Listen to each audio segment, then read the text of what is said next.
from Egan, Flanagan, and Cohen, and I represent the Roman Catholic Bishop of Springfield in connection with its application for 2 demolition permits, one for the church and one for the rectory, both located at 435 Maple Street in Holyoke. We are very grateful for your consideration tonight of our request that you do not delay the permits and instead permit the diocese to proceed with making its property safer for and more valuable to the local community. The Catholic Church seeks to serve its community not through its buildings themselves, but through service and provision of the sacraments. Keeping an unsafe building in Holyoke is the opposite of the mission of the church. City of Holyoke Code of Ordinances, Section 1835 states, blighted and vacant properties contribute to the decline of city neighborhoods. The ordinance states that vacant and blighted buildings encourage temporary occupancy by transients, drug users, and persons engaged in criminal activity. It states that vacant buildings adversely affect the economic well-being of the city and the safety and welfare of the residents. That city ordinance concludes with stating that blighted and vacant properties create significant costs to the city. The church and the rectory located on Maple Street are blighted, vacant properties. Repair or restoration is not possible. While the church building was once beautiful because it was supported by a large parish that could pay the bills to keep it and maintain it, it is now decrepit because that parish community is not there. While it was once a center of worship, it is now vacant. Delaying demolition on the basis of nostalgia is continuing a public safety risk. The diocese has been exploring alternatives and rehabilitation of the building since at least 2016. It has entertained any proposal that was put before the Bishop's Real Estate Committee. There has been much time to consider alternatives to demolition. In 2016, the expert hired by the diocese informed us that the exterior of both buildings were in such disrepair that the cost to restore them exceeded $8 million. You have this report in full, which was provided to you prior to this meeting. In 2017, plaster began falling from the ceiling and the diocese was forced to close the church due to the risk of ceiling collapse. In 2018, the diocese learned that the decorative ribs of the church had deteriorated and the building itself was cracking. Today, the columns inside the church are leaning outward such that even upon a small tremor from nearby construction or anything else, we fear the entire church will collapse. Windows are falling out, causing a risk that local residents who are unhoused will seek shelter in the church building, especially in this upcoming winter, risking serious injury, fire, or death. We have offered for all of you, and the offer remains, to come and join us for a site visit to see these structures up close. You have also received photographs, so you can review those as well, but really nothing but seeing it in person will show you exactly what the situation truly is. There is no doubt to those who have seen it that demolition is imperative. We cannot actively list the property for sale because it is unsafe, and we cannot afford to make it safe. So the diocese has responsibly undertaken to demolish both buildings at its own cost. It is difficult to commit to a plan right now as to what will happen next with the property without knowing what resources the parish will have left after demolition. But I'll try to lay out, what our next steps would be. We will proceed in consultation with Colebrook, the diocese real estate broker, and its real estate committee. The diocese is certainly open to constructing a memorial to commemorate all who worshiped there and called the church their spiritual home over the decades. perhaps even repurposing some of the materials from the church. And of course, the diocese will assess what land is needed to support the wonderful activities that are occurring and we expect will continue to occur in the parish center, which the diocese maintains at its own cost every year, even though it's right there next to these two buildings that are vacant. It's important to know that at that parish center, Catholics and non-Catholics alike from the community are engaged in activities such as CYO basketball, tutoring, faith formation classes, community education classes, and homework house, which is open year-round, even throughout the summer for the children of that community. It is so tempting to preserve this building to serve our own nostalgia because it was beautiful. But we cannot do so, and we ask that you do not do so at the risk of others' safety, because this is a true safety hazard to the people in the vicinity of that building. The value of the presence of the Catholic Church in our communities is not its buildings. It is the services it provides to the community. So please allow the diocese to continue its mission on Maple Street by allowing this necessary demolition to proceed. Thank you.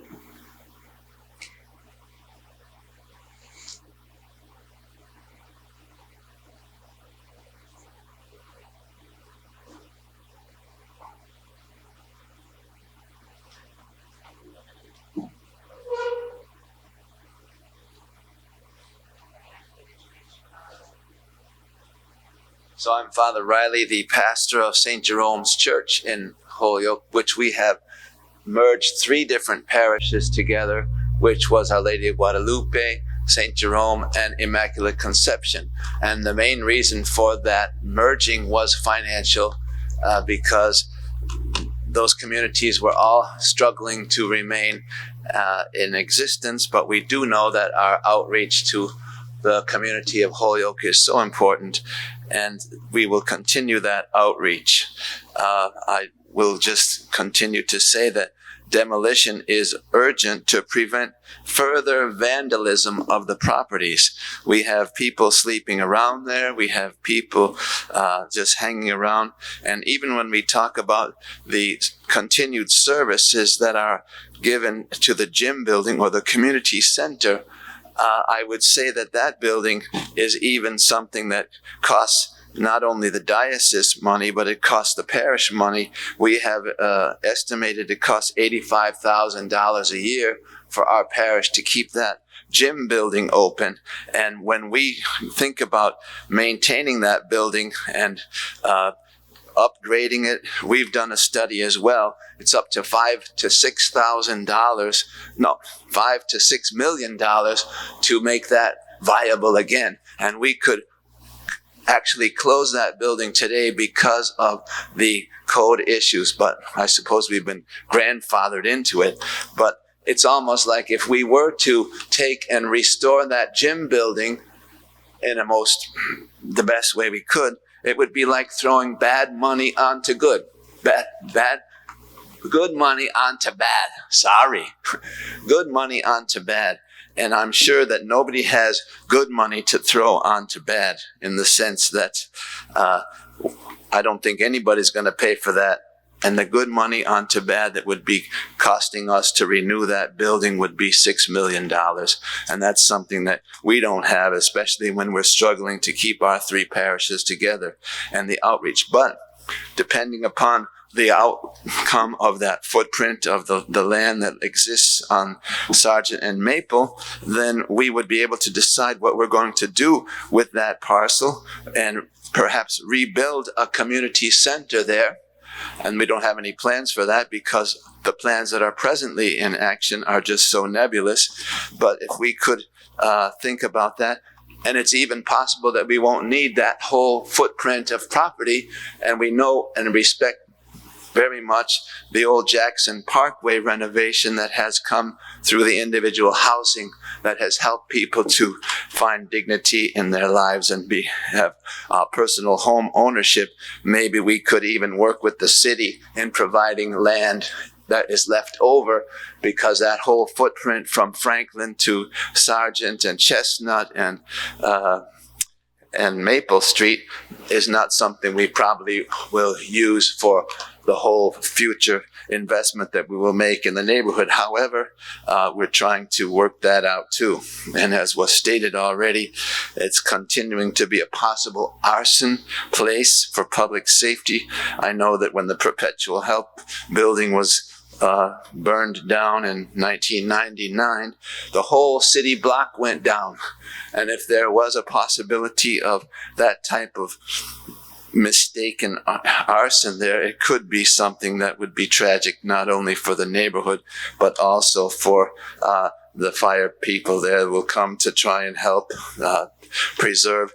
But preserving the property as it is now prevents progress for the parish and for even the neighborhood. I regret to point out constantly that that neighborhood is hardly a historic district. It's a violence district. It's a district where we unfortunately experienced the death of the shooting by this one little baby in its mother's womb, 8 months. And who wants to say that? An innocent bystander on the bus, shot dead, even though sometimes that's not considered a reason for calling it a human person. But anyway, that's my story here. To prevent progress here would be promoting nothing but just continual paralyzation of that property. And I really don't think it's a matter for the city to be involved in. It kind of handcuffs the church's prerogatives to do what we want. Thank you.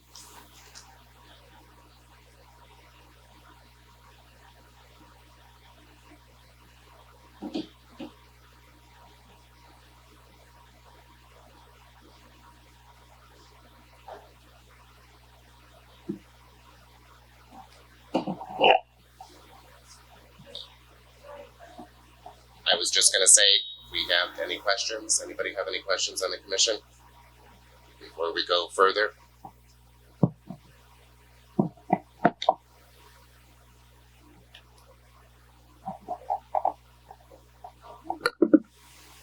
Who do I ask, Father, about, since the church was closed in 2017, have you paid property tax since that time? I'll Who answer would that. answer that? No nonprofit in the state is required to pay property taxes when the property is being used for a nonprofit purpose. The church, And but not certainly the the church is not treated differently in that regard.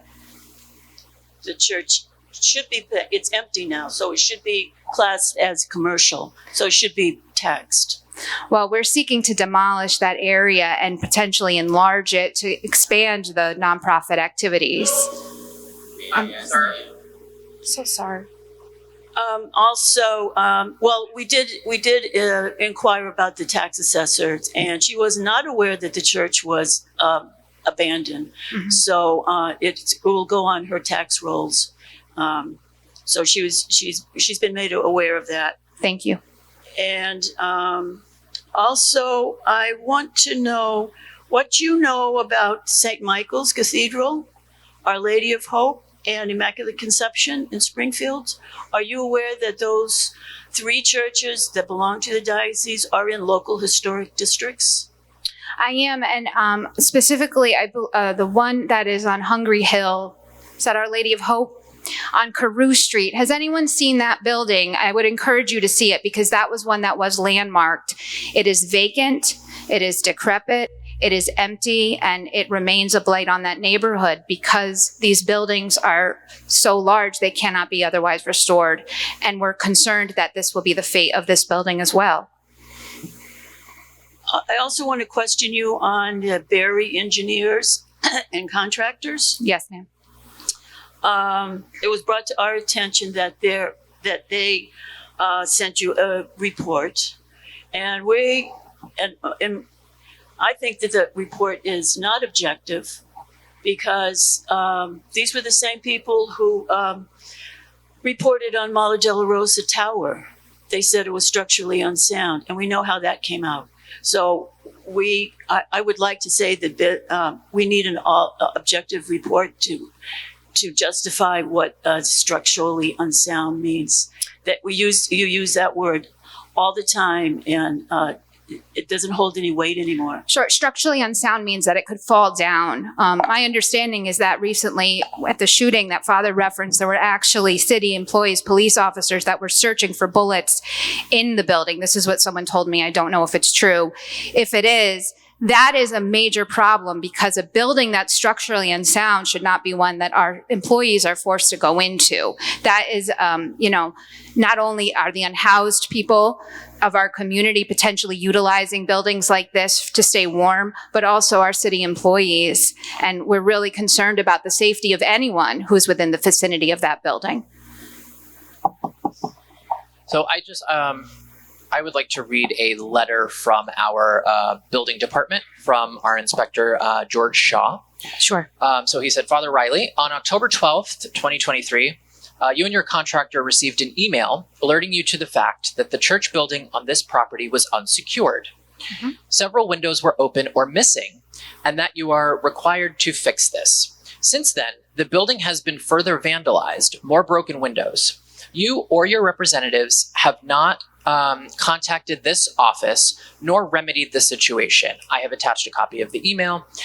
You are required by state or local ordinances to maintain this property and keep it weather tight. Until a demolition permit is issued, these requirements are in effect.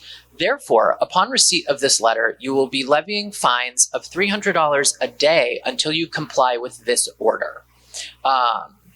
You can appeal, and we would be happy to send you, obviously, a copy of this. Sure. What's the date of that letter, please? October 25th. This was written to us, so we could read it, but sure. The email was sent on October 12th. Okay. And was council copied on that letter? Can you say?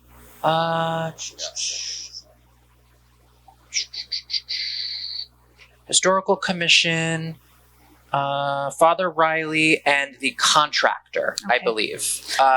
Armin Trucking? Sure. Is that? No. You can direct it to the attention of I'm Katie McDonough, Egan Flanagan and Cohen, and of course my husband. Our building department would sort of be unorthodox. It would go to the person who applied for the permit. Understood. To respond to the substantive points in there, my understanding, and Father Riley, you can correct me if I'm wrong. Do you want to go ahead? Yeah.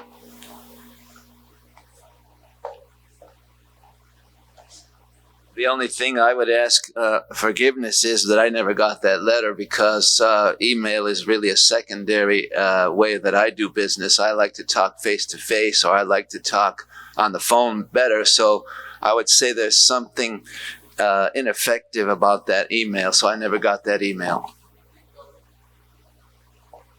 I think we'll certainly respond to the email and the letter, and I appreciate hearing about it, and I'd love to read it. But I think on the question about the security of the building, I mean, the issues of vandalism and of windows falling out are what we're concerned about, pieces of the building falling off. And I am not personally, I think the other piece of it is, if you look at the report, what I saw when I read it was that there were parts of the building that were so unsound that the inspectors didn't even want to go into them, one of those being the steeple. And so it's really putting anyone in harm's way to go in there and create, start banging plywood up. And so that may be a reason why that hasn't been done. I don't know, but I am merely conjecturing. Sure. Just in response to that, even hypothetically, if any type of permit was to be issued, yes, the building still does need to be secured from now until demolition would begin. There are local ordinances. For example, the windows would need to be covered with a polycarbonate material. Those are just sort of ordinances to keep the building secure and safe, regardless of what would be happening there. Right. And all I can say is I'm aware that there's a major risk for anyone who's going near that building and creating tremors in the view of the diocese. And so, it's why demolition is so urgent in this instance. Sure, but even for the church's or the diocese protection, I would hope that the building would be secured, because as they still have the building, if someone were to go in there and be hurt, it would be on the diocese. And so I would hope that the building would be as secure as possible. Absolutely, Mr. Mazzola. However, the city, this is why we're here asking you today to allow this demolition to proceed, because we are taking on the responsibility of making it safe through demolition, which is the only way to truly secure that location. Earlier, you spoke about ordinances, blight, and the condition of the building. I understand, obviously, parishes dwindle as time goes on and members wane. Do you feel that the church has contributed to the current state of the building? Obviously, I understand this is not coming from a place of attack, but Sure. As funds dwindle, obviously the upkeep of these buildings is a lot, but the diocese and the church does own the building. And so if they have not maintained it, to sort of say, well, these ordinances and this and that, the blight has been at the hands of the church. Well, my understanding is that the cost of restoration is prohibitive for the diocese, and there's no other funds that I'm available that we can utilize to meet that amount, which was over $8 million back in 2016 and certainly has increased. Has there been any attempt to sell the property? My understanding is, with the advice of our real estate broker, we cannot list it because it is unsafe. And the cost of making it unsafe is really prohibitive. Maybe I'm wrong, but I believe that there could be an as-is sale. Also, the city could take the property. There are options for such things to relieve the church of this burden. I understand it's a burden. It's a lot of money. But there are options to relieve the church of this burden. The burden at this time is not financial. It's really the burden of knowing that someone could be harmed in the building as it is, and that's why we want to demolish it. It's not a current financial burden because the cost is so prohibitive. We're not able to pay it. But I would call that a burden. If I have a home and I can't pay to maintain my home, I would have to sell it. Or someone would take it from me. Obviously, no one's going to take the church from you, but the option to sell is there, or to give up the church to the city. Have I missed an offer from the city to do so? No, but that would have to be, that's not our commission. Okay. To my knowledge, that's a discussion. We could open that as a discussion if there's interest there. To my knowledge, ever since 2016, no such offer has ever been extended. Go ahead, Father. We did have a meeting with Mayor Garcia just on the other day, Monday, and we just cordially decided to work together with the city, whether it be for that proposal or just to be able to use the parcels that would be in a way that would be like positive for the city and for the church. As I mentioned before, even our gym building there having to be financed $85,000 a year and to be brought up to code to the cost of $5 to $6 million. We don't have that money for that, and we've had architects explore that. So as I said, it's like throwing good money onto bad, but we did talk about a cordial relationship between the city to decide what we're going to do with that property, not so much having the city take the liability off our hands, and I don't know if that would mean owning the property, but still we are a church and we want to continue with our mission in that neighborhood.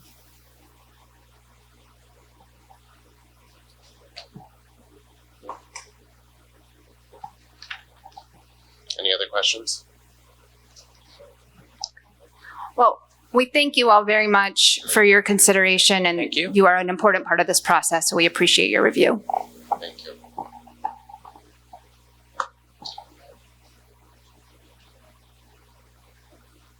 I do just want to say, in regard to a demo delay, I just sort of want to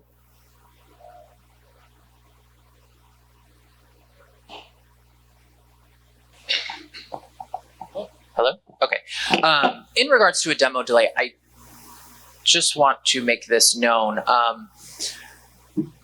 As the Historical Commission, we do have the option to remove the demo delay. That is correct. So it could be, as we said, discussions with the city. As those things take place, things can change. And so anything that's done or not done is not permanent. Yep. Mr. Mazzola, thank you. And we understand that, and I appreciate that. I would just like to underscore the urgency, because the risk of collapse, the risk of injury or fire for the people that are there exists now. So I just wanted the public to understand that. Oh, thank you very much. Yep. Anything else? Okay, I'd like to open it now to the public for comment. The first is a Margarita Reyes.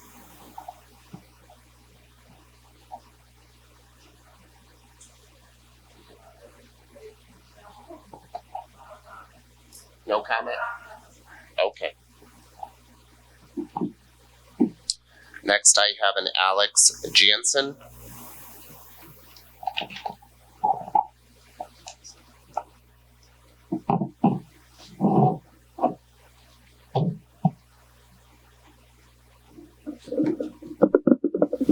Good evening. My name is Alex Jansen. I'm with the Valley Opportunity Council. Maybe I just need to be closer. 2 minutes. Very good. I won't take that long, I think. So I'm Alex Jansen. I'm with the Valley Opportunity Council. We are currently redoing a building on Franklin and Chestnut Street, a historic building right next to the church. We started the process on that building back in 2016, 17, exploring if there are historic funds available to actually enhance the building and bring it back to some of its historic glory. So we were able to secure state and federal historic funds to help us redo that building. The church was an integral part of creating or allowing us to do that, as it was part of a historic area that was created by our consultant to point to historic buildings in the area that really enhance that area. So allowing us to tap into over almost $4 million in an effort to bring our building back to what was, his historic glory.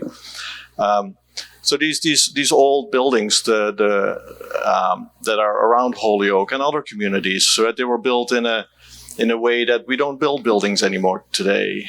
They bring character.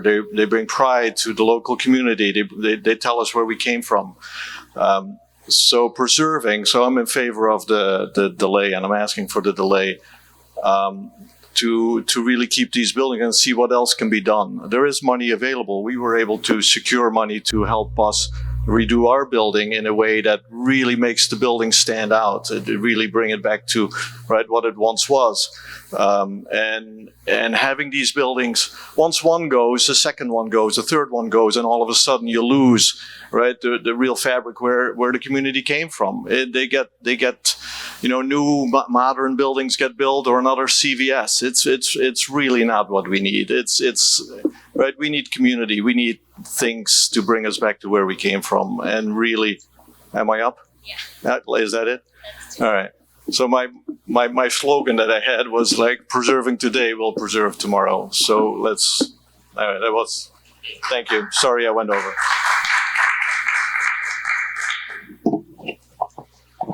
Next is a Mary Ellen O'Connor.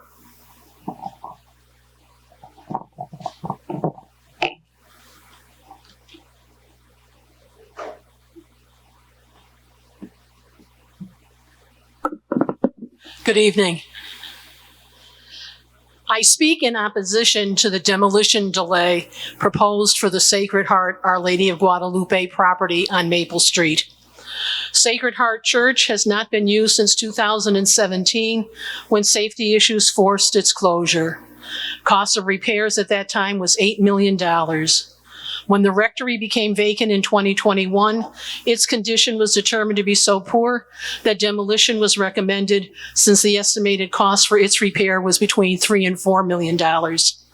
When Our Lady of Guadalupe Parish merged with St. Jerome in 2021, diocesan officials and parish leaders agreed that the church and the rectory would be demolished. All items of sacramental value have been removed from the church. These two buildings, the church and rectory, are unoccupied and unsafe and should be demolished to both prevent vandalism and illegal use, which could lead to danger for neighbors, the neighborhood, and for police and firefighters who would be called there for emergencies. St. Jerome Parish should not have to retain and maintain these buildings at an unreasonable cost, which would keep the parish from being able to adequately maintain its other properties at St. Jerome and at Immaculate Conception, which was also part of the 2021 merger. Therefore, I request that the demolition delay proposal be denied. Thank you.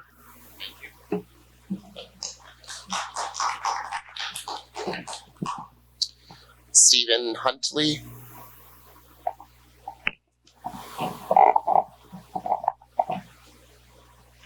Good evening. My name is Steve Huntley, Executive Director of Valley Opportunity Council. I won't re-say what my colleague Alex Jansen just said. He gave you kind of the backdrop, but we are a neighbor with the Voces d'Esperanza project. We've received $4 million in historic tax credits to continue to make that project look beautiful. The windows are the expensive windows. They look amazing. Those are the sorts of things that historic tax credits bring. And the church is really the heart of the Churchill district. We know that. And we ask for the demolition delay, and we ask that we have a conversation with the diocese about putting it on the market. Maybe there is a future use. With that building there, the historic credits are available. As these two huge assets to the Churchill neighborhood get leveled, the ability to get federal and state historic tax credits start to diminish. Buildings like the Armory are next behind it. They're going to be torn down. Without the historic tax credits, these historic buildings can't be redone. The money is just absolutely essential to do this sort of project. And the church is the heart of the Churchill district. It's in my office. As I look down my High Street office window, the church is right there. It's a beacon. It's a beautiful, beautiful building. And I understand how expensive and how costly it is to keep up these buildings. It would just be ideal to have a little bit of time to think of if there's a plan B. I wasn't aware that the diocese was accepting offers on the building. So we haven't put in any offers or anything. We had no idea that it was up for sale. So, you know, if there's... Oh, it's not. Okay. I thought you said a minute ago that you hadn't received any offers, like it was up for sale. So, okay. All to say, this is abrupt, and a window of a dialogue would be great to see if there's an opportunity to save the building. Thank you.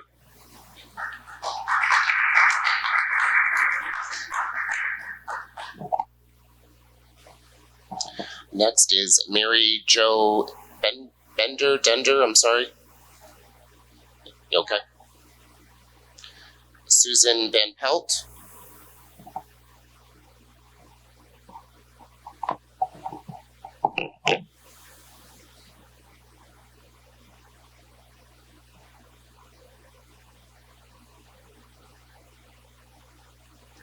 Hello, thank you for this opportunity to speak. I have been in very much this position before when we were discussing Mater Dolorosa, both at the Veteran Memorial Building and also here in this very room.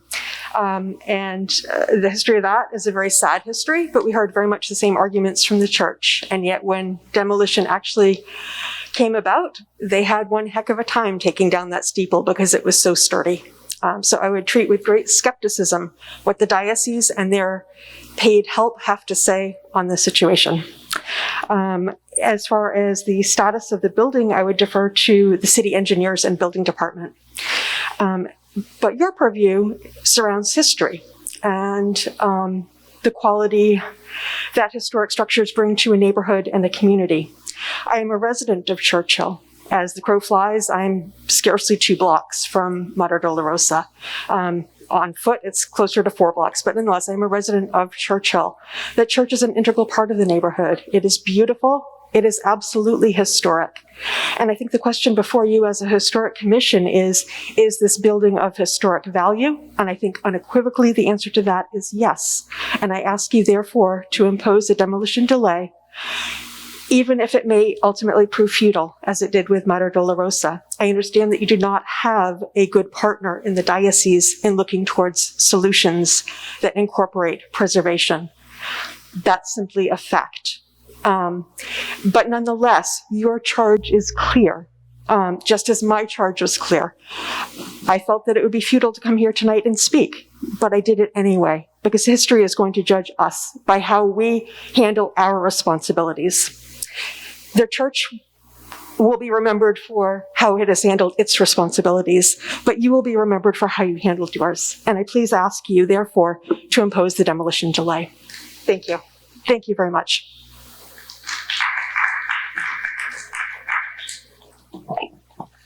Peter Palambella? Yes.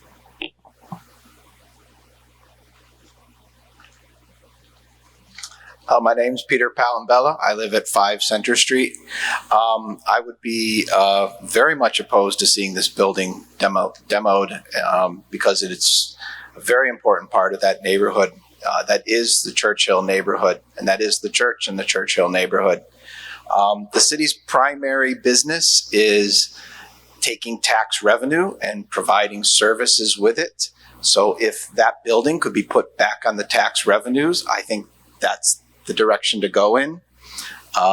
Any other concerns about where the money's going to come from and all that can all be dealt with. We've got tax credits. We have the CPA. We've seen all kinds of other projects come out of the city from buildings that we thought would easily be torn down. They look like they were ready to collapse, and they've been restored. People are living in them now. I don't know what purpose the old buildings could be, but I feel like we could find a purpose if we just gave it a little bit of time. So I strongly ask for you to invoke the demo delay. Thank you.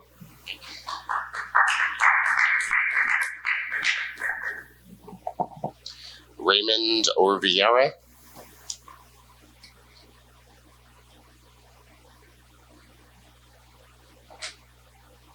I don't know what that is. I'm sorry, Matthew, is it Manville? I'm sorry. Yeah, they're pretty close. Mainville. How you doing? Good, thank you. I'm Matthew Mainville, resident of Holyoke, and I work in the Churchill neighborhood. And so recognizing that I haven't had the purview that you folks have as it relates to reports that the diocese has produced or seen their efforts to explore other opportunities for the building, I, in general, would implore you guys to take the time to take into consideration those types of things, given the importance of the building. I drive by it every day. It is, if not one of the most important structural buildings in the Churchill neighborhood, and the namesake for the neighborhood itself. And so all I would say is I would recommend that we take an opportunity to ensure that all opportunities have been explored with the future of the building. So thank you.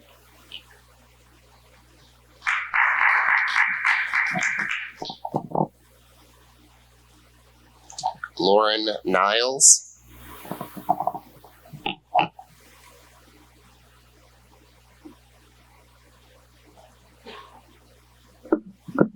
Hi, I'm Lauren Niles, chairperson of the Local Historic District Commission. And as the Historic Commission knows, we've worked on a presentation to try and incorporate this church into a local historic district. So obviously I am adamantly opposed to the demolition and hope that you move forward with the demolition delay. I have heard some things tonight that are a little confusing. I don't understand why the building wouldn't be able to be sold. You can simply list it as is and buyer beware, unless that's just something the church isn't open to, but it is able to be sold. And it would be really great if the church and diocese could work with the city and all of the residents of the city to find another use for these buildings if their use has ceased to exist. Thank you.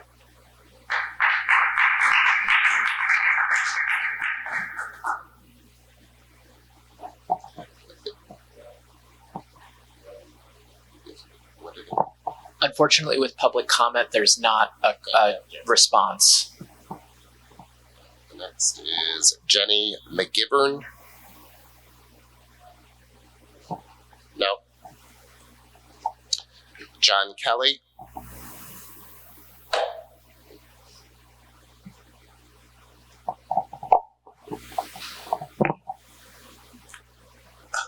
Good evening. I appreciate this opportunity to address the Historical Commission concerning the demolition of the former Sacred Heart Church and the rectory. I'm adamantly opposed to any delay.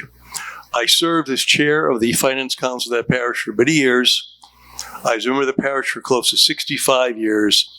I'm intimately familiar with the financial costs and the condition of those structures. You say you've updated photos of Sacred Heart Church. Well, there's nothing inside the church. It's been all deconstructed. No altars, no statuary. Nothing is inside that church. It is a shell. You mentioned how windows are open. Certainly are. And there'll be more. That's vandalism. It's one of our major concerns. God forbid there be a fire inside that church with people going in there. It is just not worth the time and effort. I was also one of the lead individuals requesting that the parishes be merged. I remind the public that this is a merger requested and brought about by the parishioners of the parishes, not a merger or a closure of buildings initiated by the Diocese of Springfield. That's a very important difference. I'm also kind of curious at times. I ride throughout the city of Holyoke. I see other churches that are closed and boarded up, fenced in, being falling apart. But no one talks about preserving them. It just seems like we want to preserve one that is in very, very poor condition. And I will tell you, as far as the condition of that steeple of Sacred Heart Church, we cannot inspect it because there's over 4 feet of bird droppings in that steeple. Now, I listened in, the local Historic Neighborhood Commission had a public hearing, and they had a follow-up meeting on Zoom. Now, the Zoom meeting I listened in on, and I will tell you, my fellow parishioners tried to get in by telephone. They were denied 2 minutes. By telephone to attend that meeting, which I question the violation of open meeting laws. But anyway, there were some remarks that were made. Sir, that is 2 minutes. Thank you. Only 2 minutes? Well, that's totally unreasonable, too. That is the rules. Thank you.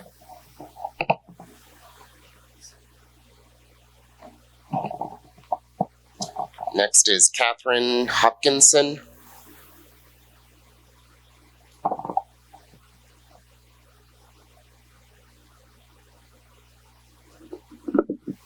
Hi, so I am recently moved to Holyoke, so I don't have as deep an emotional stake, but I have been trying to get as involved with my community as much as possible, and to that end, I have actually recently joined local Historic District Commission. So I do know that, regarding the church in Appleton, the pastor is in active talks with the city to try to get that, back up and running and restored.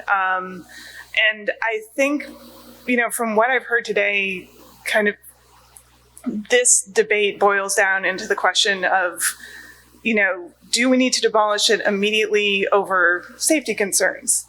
But the arguments to safety, if you were really concerned about that, would you make more in an effort to close it down to, vagrants and people incurring on the property, which I just don't see by, the windows being open and people, being able to have access and that not being addressed. That's all for me.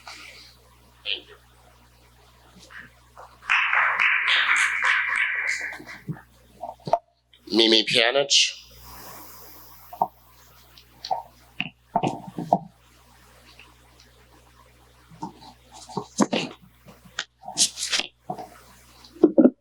Okay. Thank you all. Just a couple of points. One is that I do hope that you'll be able to obtain an independent evaluation of the safety and structural integrity of that building. We need to be sure. And there is a history here, and it may prove to be completely unrelated to this case, but I think that for the sake of the city, we all need to know for sure that this is not a Mater Della Rosa kind of situation, and we will not find, once demolition begins, that it was unnecessary.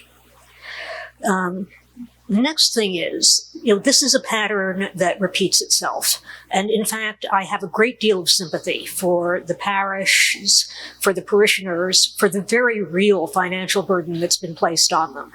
And, that's important to consider. At the same time, I think it is the governance structure of the Catholic Church that imposes this financial burden on them. And, it is a profoundly wealthy worldwide institution that will not part with the Botticelli and the Vatican to save a church in Holyoke. And it has a certain, emotional weight to it that we find ourselves in this situation again and again. We knew apparently in 2016, nearly 10 years ago, that this building was in trouble. It is the owner's responsibility to secure it. It was not secured. And the state has actually recognized that communities have a right to, or an interest in, I'm not going to say right to, the beauty and historic character of their neighborhoods. There is an early case recognizing that. Interestingly, it was cited in a case that was cited in the historic district discussion a few weeks ago. And the case cited by the diocese in that turned out to be... That's 2 minutes. Oh, thank you. Thank you. That's plenty.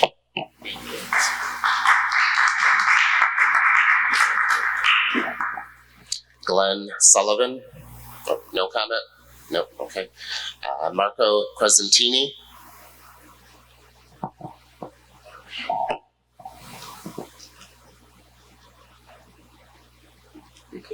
Good evening, everyone, public and the commission. Thank you very much for this opportunity to speak. I'm really unprepared, but I am in favor of a demolition delay. I would like to see if there's more time to come up with a solution to somehow keep the structures in place by repurposing them. I just came from a trip to Italy, and like so many structures, not just religious structures, are repurposed, reused, and then they're a historic part of the fabric of the city.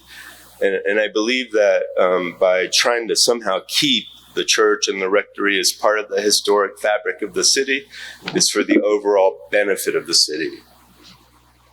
Thank you very much for this opportunity.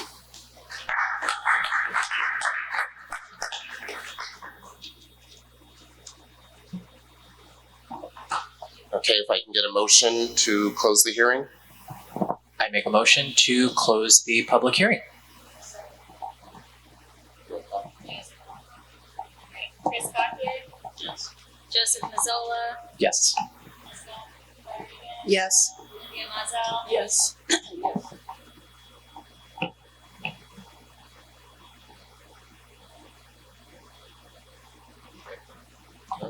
And if I can get a motion to open up our historical commission meeting? The public hearing is over, so I mean, if you wanted to stay or if you wanted to stay to the end of our meeting, it's up to you.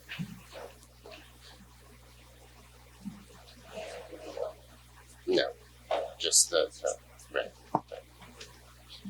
So can I get a motion? Oh. What? Sorry? Are we voting on it? Oh.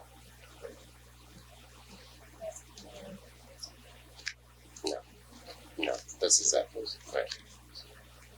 Okay, so can I get a motion to open up the historical commission meeting? I make a motion to open the historical commission meeting on October 25th. Second. I second. Roll call. Chris Gautier? Yes. Joseph Mazzola? Yes. Elizabeth Rodriguez? Yes. Olivia Mazel? Yes. Okay. Any discussions? Anything? Olivia? I make a motion that we call a demo delay for the Sacred Heart of Lady Guadalupe. Second. Roll call? Chris Gauthier, Yes. Joseph Mazzola, Yes. Elizabeth Rodriguez, Yes. Olivia Mazza. Yes. Okay. Any discussions? Anything? Nothing? Okay. Our next meeting will be November 13th. And then now I need a motion to adjourn the meeting. I make a motion to adjourn the meeting. Second? Chris Gauthier, Yes. Joseph Mazzola, Yes. Olivia Mazza. Yes.